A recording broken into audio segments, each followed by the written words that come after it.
और बड़ा ही आसान कोई समाधान निकल नहीं रहा, लेकिन एक बड़ा तबका किसानों का यह भी मान रहा है कि उन्हें बहुत उम्मीद है अब आने वाले दिनों में जो बैठक होने वाली है उसको लेकर, बातचीत को लेकर। लेकिन इसमें एक बड़ी बात यह है कि बीच का रास्ता तो निकलेगा, और जिस तरह से ये प्रोटेस्ट आगे बढ़ रहा है उससे सरकार भी ये बात समझ रही है कि किसानों की बातों को सुनना और उनको अमल में लाना जरूरी है। इधर कृषि कानूनों के खिलाफ लखनऊ में भी जबरदस्त सियासी घमासान छिड़ गया है। आंदोलन के समर्थन में किसान यात्रा की शुरुआत करने पर अड़े समाजवादी पार्टी के प्रमुख अखिलेश यादव जब घर से बाहर निकले तो पुलिस ने उन्हें हिरासत में ले लिया। अखिलेश किसान यात्रा के लिए कन्नौज जाना चाह रहे थे।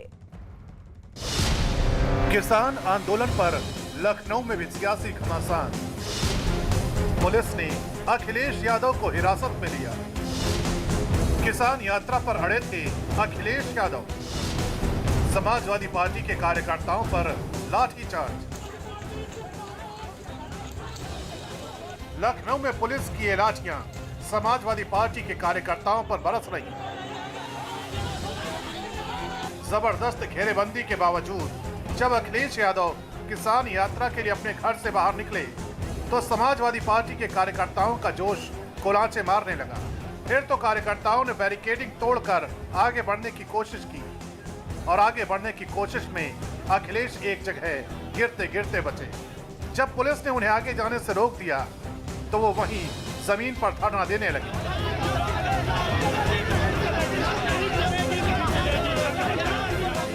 अगर वो जाने नहीं देंगे तो हमारी पार्टी के लोग जगह जगह गिरफ्तारी दी हैं। अगर ये जेल भेजना चाहे तो जेल भेज दें।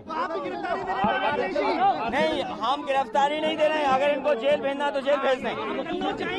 मैं कन्नौज जा रहा हूँ, हमारी गाड़ी फ्लीट सब रोक ली। अब कोई रास्ता नहीं है, पैदल ही जाना है। श्रीमान अखिलेश यादव भी मैदान में कूद गए,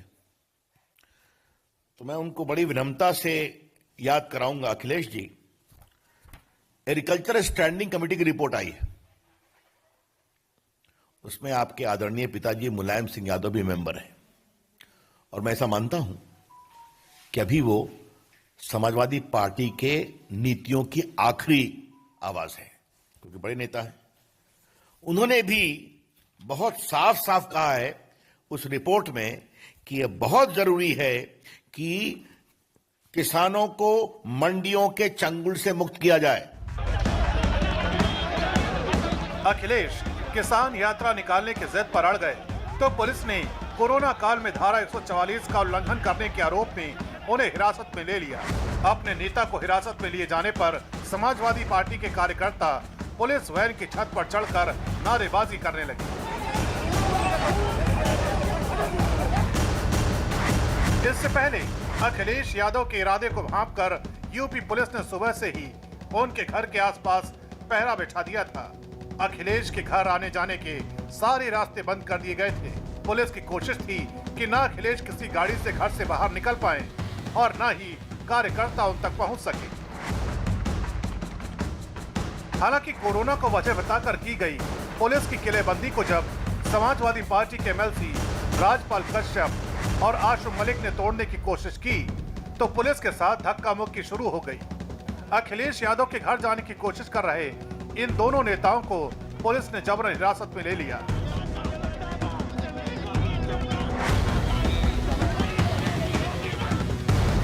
हालांकि दोनों नेता लगातार पुलिस की कार्रवाई का विरोध करते रहे और इस बीच सड़क पर ही बैठ गए, लेकिन पुलिस ने भी इन दोनों को किसी तरह की रियायत नहीं दी।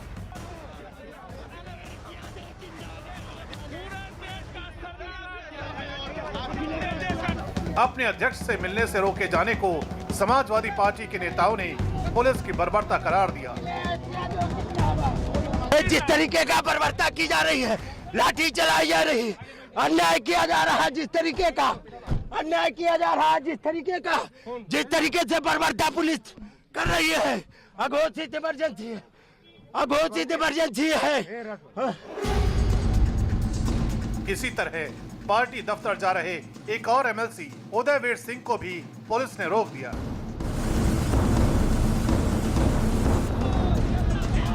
इससे पहले समाजवादी पार्टी ने आरोप लगाया कि उनके नेता और राज्य के पूर्व मुख्यमंत्री अखिलेश यादव को घर में ही नजरबंद कर दिया गया है। हालांकि यूपी पुलिस ने आरोपों से इनकार किया। कन्नौज के डीएम ने कोरोना के खतरे को देखते हुए समाजवादी पार्टी से किसान यात्रा को स्थगित करने की अपील की। कृषि कानून के विरोध पर उतारू किसानों को विपक्ष के कई दलों का समर्थन मिल रहा है। विरोध पर उतारू किसानों की ताकत देखने के बाद ही समाजवादी पार्टी ने राज्य में पदयात्रा निकालने का ऐलान कर दिया। और यूपी के सीएम योगी आदित्यनाथ ने विपक्ष पर बड़ा हमला बोला। योगी ने कहा कि किसान आंदोलन के बहाने कुछ लोग किसानों के कंधे पर बंदूक रखकर चला रहे हैं। योगी ने आरोप लगाया कि एपीएमसी एक्ट में संशोधन की बात करने वाले दल अब मुकर रहे हैं और दोहरा रवैया अपनाने पर इन दलों को माफी मांगनी चाहिए। 2010 और 11 के दौरान पत्र लिखे गए यूपीए सरकार के कृषि मंत्री ने राज्यों को एपीएमसी एक्ट में संशोधन के बारे में कांग्रेस पार्टी या राष्ट्रवादी कांग्रेस पार्टी और उसको समर्थन करने वाले राजनीतिक दल आज अपने उन वक्तव्यों से कैसे मुकर सकते हैं और कैसे मुकर रहे हैं, ये इनके दोहरे चरित्र को प्रदर्शित करता है और किसानों, भोले भाले किसानों के कंधे पर बंदूक रख करके कैसे देश के अंदर ये लोग अराजकता का माहौल पैदा करने का कुत्सित प्रयास कर रहे हैं, इसका एक उदाहरण ये घटना है। कांग्रेस पार्टी के नेतृत्व में जो सरकार 2004 से 2014 तक देश के अंदर शासन की, यूपीए की उस सरकार में NCP, left, DMK, Samajwadi party, Bahujan Samajwadi party, TMC जैसे राजनीतिक दल या तो सरकार में शामिल थे या सरकार को समर्थन कर रहे थे।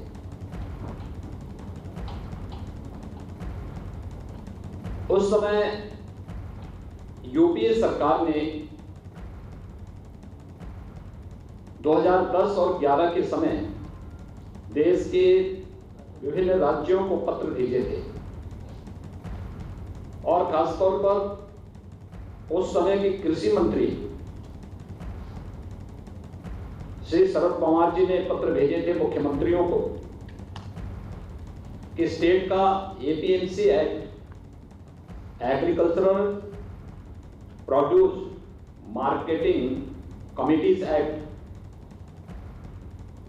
इसमें व्यापक संशोधन की आवश्यकता है और एक मॉडल एक्ट भारत सरकार इसके लिए तैयार कर रही है। इस मॉडल एक्ट के अनुसार ही इसे देश के अंदर लागू किया जाना चाहिए।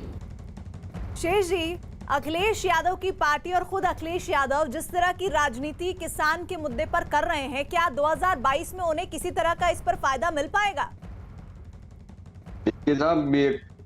फायदे के लिए तो सब लोग काम कर ही रहे हैं, लेकिन अभी आपने देखा अरविंद केजरीवाल को उन्होंने घुसने नहीं दिया वहां किसानों और जनता। प्रधानमंत्री, अब तो प्रधानमंत्री चूंकि इन्वॉल्व हो गए हैं, इसलिए मैंने परसों प्रधानमंत्री के यहाँ बैठक हुई, राजनाथ सिंह को शामिल हुए, अमित शाह शामिल हुए, तो ये जो किसान आए हैं ये इन पार्टियों के सपोर्टर नहीं है, जो बहुत गंभीरता से बात समझ लो। ये लोग तो कूद पड़े हैं और अब अगर इनके हाथ में लीडरशिप चली गई तो आपने रविशंकर प्रसाद का बयान सुना, तो किसानों के हाथ कुछ नहीं लगने वाला।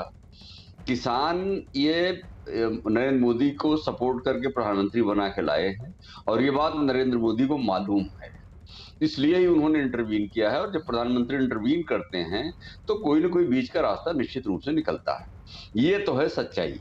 और अब अगर किसानों ने कांग्रेस को या जो अब बताओ कश्मीर वाले जो पार्टी हैं, महाप्रभु क्या नाम उनका, अब्दुल्ला, फारूक अब्दुल्ला, वो अगर किसी आंदोलन को सपोर्ट कर रहे हैं तो उससे कई लोग उनकी तरफ हैं, क्या फर्क पड़ेगा? बंगाल में लेफ्ट कम्युनिस्ट पार्टी सीपीएम की क्या हैसियत है?